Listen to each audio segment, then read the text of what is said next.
What's up guys, Phoenix here. This video is going to be another Yu-Gi-Oh! Deck profile video, and this time it is going to be on another top 16 deck list from ARG Providence 2016 this past weekend. Now this one specifically is going to be a top 8 deck list by Jake Phinney. Jake Phinney's Burning Abyss Phantom Knight deck list. Now Jake Phinney, if you haven't heard the name, he's actually a player that's been doing really well this year. He's got a couple of wins, one ARG win and one YCS win. I believe it was YCS Origins that he ended up winning, and then I believe the ARG he won was ARG Charlotte. And like he's just been topping a few quite a few events over the course of this year. He's actually just had a really good year. Basically coming out of almost nowhere as well. He's very much like a new name in the tournament scene in terms of like being a known name. But regardless, the main reason I wanted to like focus on this deck list and like showcase it was the fact that it's a Burning Abyss Phantom Knight deck that is playing 3 copies of Pot of Desires, and after Swiss he was 4th seed.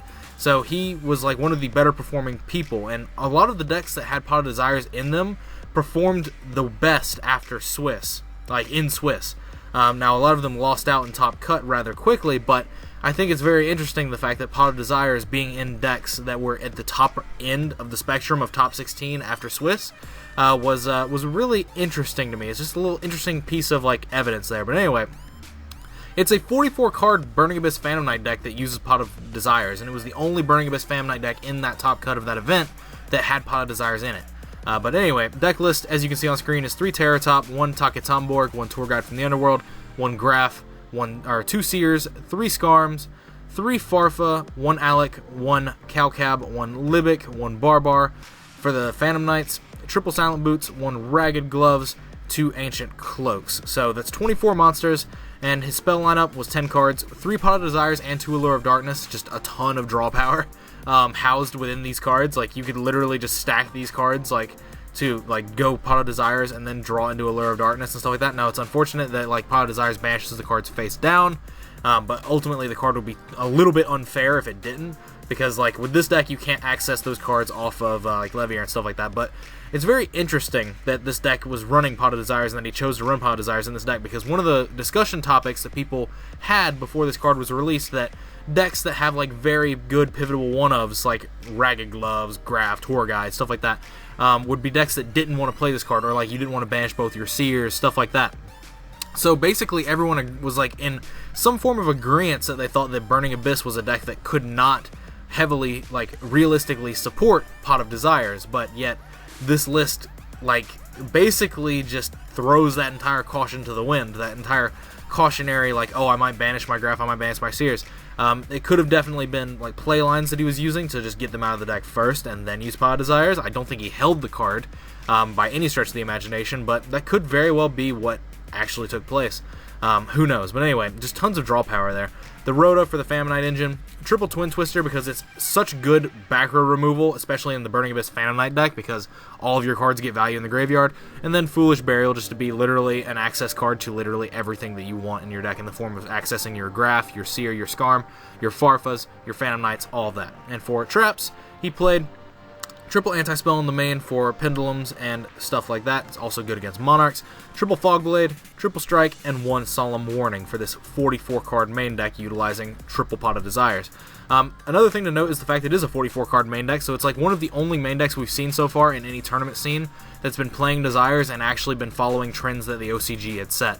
Meaning that decks that played more than 40 cards and utilized Pot of Desires. Now, it's not anything like the extremes that we've seen from the OCG with like 48, 50 cards. But 44 is still definitely quite high in terms of like if you're trying to maintain consistency, but it also just allows you to have less chance of hitting key cards off Pot of Desires.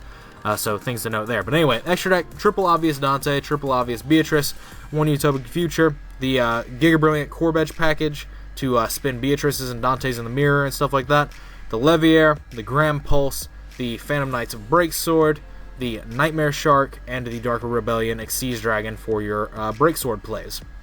And then as his only target to summon off Beatrice if it dies is Dante, Pilgrim of the Burning Abyss. Now this is interesting that he only played 1 target that can be summoned off Beatrice, and honestly it's because in most cases nowadays people respect the Beatrice can float, and Beatrice can always float into more of these Dantes, although you usually don't want to. But the fact that like people always respect that this can float, and they usually deal with it in some way, shape, or form that doesn't allow it to float, just means that playing one of this card just to summon if they do kill Beatrice in some way, or if you force the killing of Beatrice, all these different things can come up in games. But like just playing the one target seems sufficient from what I've seen in other people's testing as well as my own. But anyway, for the side deck, triple Ghost Ogre, 2 Max C, 2 Flying C, 2 System Down, 2 Galaxy Cyclone, 1 Mischief of the Gnomes to be a blowout in the mirror. You make Beatrice first turn, send this to grave at the start of your opponent's turn in the mirror match, and they effectively cannot play for the rest of the turn. They can't make Dantes or anything like that because it makes all the monsters in their hand level 2. So that's cool. And then triple Mask of Restrict for Monarchs, obviously. So anyway, this entire deck list is very interesting, and that's one of the reasons why I wanted to show it, was because of the fact that it is one of the only decks that has a significant amount over 40 cards in its main deck and is playing Pot of Desires, but then also the fact that it's a deck that pretty much the entire community was in universal agreement, or almost universal agreement, that this deck wouldn't be one that played Pot of Desires, because one, it already had access to cards like Allure of Darkness that seemed infinitely better, and then you also just didn't want to banish cards like your Tour Guide, your Taka Tomborg to make your Terratops dead, your Graphs, your Seers.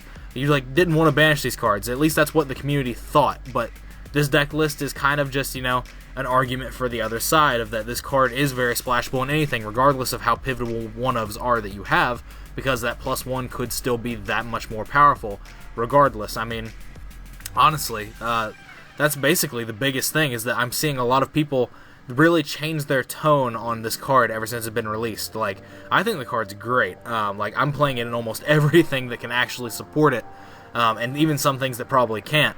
I'm definitely testing it. This card I've never been met with a card that has made me question my knowledge of the game of Yu-Gi-Oh! So much until this card was released. But regardless, let me know what you guys think about this deck and the whole Desires thing and all that in the comments down below as per usual. Links are in the description to my Facebook, Twitch, and all that links if you want to check those out. That's what they're there for. Definitely utilize them to the best of their abilities, or your own abilities, things like that. But anyway, that's basically it for this video. As always, guys, thanks for watching. Like I said, let me know what you guys think about the deck list. What do you think about Burning Abyss? What do you think about Phantom Knights? What do you think about all this stuff in the comments down below? And as always, guys, take care.